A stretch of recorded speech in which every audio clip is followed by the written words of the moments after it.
The United Nations says its consent over the interim Ukrainian government's use of military helicopters bearing its signature in military operations. They were used during the operation in Donetsk region, which is defying Kiev's authority and proclaimed independence following a referendum. At least 6 paratroopers were killed in the fighting in the city of Kramatorsk, with casualties also reported among the self-defense. RT's Irina Galushka is in the region.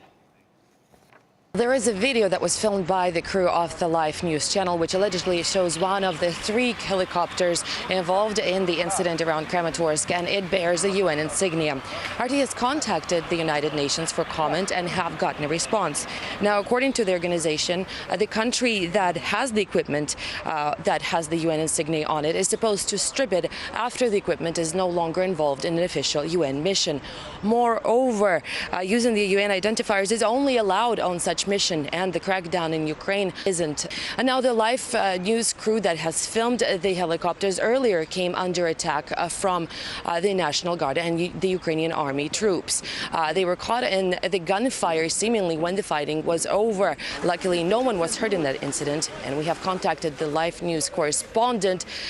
When the military vehicles were gone, we tried to enter the village to see if there were casualties among the locals and if anyone needed help. But when we got close, we came across an APC with a Ukrainian flag on it and armed people dressed in black. We were in a car with a sign TV on it, but they started shooting in our direction. We turned around and drove to safety in order not to provoke them. Locals are in horror. They cannot get home. Many took shelter in the basements of their homes. There was indiscriminate shooting, and many bullets hit windows, so it was impossible to hide from them in the house itself. This is far from being the first incident involving a journalist working in the eastern Ukraine. Unfortunately, a journalist working for RT's own video agency, Rupley, has been caught in crossfire just last week. He was severely wounded in the stomach while filming a storming by the Ukrainian army of the police headquarters. He was wearing a bulletproof vest. However, the journalist believes that there was absolutely no way that he could have been mistaken for a combatant. Nevertheless, he was shot, and Kiev authorities would not allow a medical evacuation plane to land in order to transport him for treatment for 3 days. RT has sounded the alarm with international journalism watchdogs over the situation in Ukraine, which becomes increasingly more dangerous for journalists.